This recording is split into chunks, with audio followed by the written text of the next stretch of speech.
है गाइस, आज का वीडियो बहुत ही ज़्यादा इंटरेस्टिंग होने वाला है। आज के वीडियो में हम बात करेंगे कि कौन था अधिक शक्तिशाली, अश्वत्थामा या फिर कर्ण।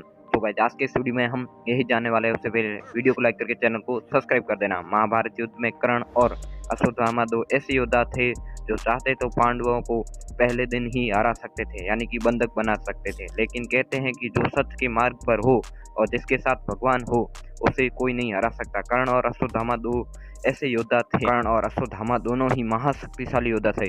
अब जानते हैं कि इन दोनों में से शक्तिशाली कौन था। सूर्यपुत्र कर्ण और द्रोण पुत्र अश्वत्थामा में गहरी मित्रता थी। वे दोनों साथ साथ आखेट करते और कई मामलों में वे साथ ही रहते थे। कर्ण के पास जहाँ दिव्य कवच और कुंडल था, वहीं अश्वत्थामा के माथे पर दिव्य मणि थी जो उसे अजर अमर अपराजेय बनाती थी। महाभारत के युद्ध में अश्वत्थामा ने ही एक बार कर्ण की जान बचाई थी। एक बार अश्वत्थामा की रक्षा के लिए भी कर्ण ने अपना खास हथियार चलाया था। कर्ण ने भगवान परशुराम को ज्ञात हर हथियार सीखा था, इसलिए उनके पास अश्वत्थामा से ज़्यादा दिव्य हथियार थे।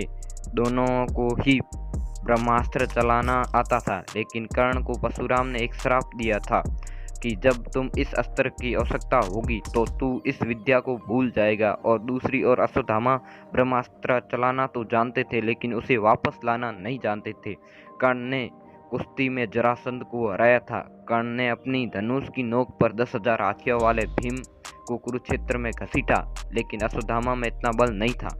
श्री कृष्ण ने स्वयं 2 बार उल्लेख किया कि घटोत्कच के अलावा कोई भी इतना शक्तिशाली नहीं था कि वह रात में कर्ण का सामना कर सके। अश्वत्थामा ने एक बार घटोत्कच को हराया था, लेकिन जब घटोत्कच अपने सर्वश्रेष्ठ पर आया और माया शुरू कर दी थी तो अश्वत्थामा और द्रोण को केवल एक बार में ही हरा दिया था। बाद में दुर्योधन ने घबराकर कर्ण से घटोत्कच पर अपना ओमेगा अस्त्र चलाने को कहा था। इंद्र से प्राप्त कर्ण ने इस अचूक अस्त्र को अर्जुन के लिए बचा कर रखा था, जिसे वह एक बार में ही इस्तेमाल कर सकता था। लेकिन घटोत्कच ने त्राही त्राही मचा रखी थी, तब कर्ण को मजबूरी में इस अस्त्र का प्रयोग करना पड़ा था। अश्वत्थामा को युद्ध में अजय माना जाता है और युद्ध में मैदान में कोई योद्धा उसे हरा नहीं सकता था। कर्ण शक्तिशाली होते हुए भी अजय नहीं है। अश्वत्थामा को मारना नामुमकिन था, लेकिन कर्ण को मारना नामुमकिन नहीं था। कर्ण के पास इंद्र, भगवान शिव और उनके पिता सूर्य द्वारा दिए गए दिव्य हथियार थे जो उन्हें युद्ध में एक दूसरे प्रतिबंधी बनाते हैं। अश्वत्थामा गुरु द्रोण के पुत्र थे और उन्हें दिव्य हथियारों के इस्तेमाल में उनकी विशेष ज्ञाता के लिए जाना जाता है और विशेष रूप से ब्रह्मास्त्र के चलाने इस्तेमाल में कुशल थे, जो व्यापक विनाश करने में सक्षम रखता है। कर्ण शक्तिशाली होते हुए भी अश्वत्थामा को हरा नहीं सकते थे।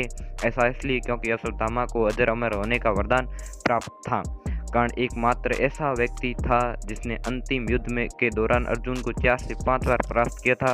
अर्जुन उसे निष्पक्ष रूप से नहीं हरा सका और इसलिए उन्होंने उसे निहत्थे को हराया था। कर्ण और अश्वत्थामा दोनों के पास अमरता का स्रोत था। कर्ण के पास उनका कवच और अश्वत्थामा के पास उनकी मणि। कर्ण ने अपना कवच खो दिया और फिर भी अश्वत्थामा से अधिक शक्तिशाली था।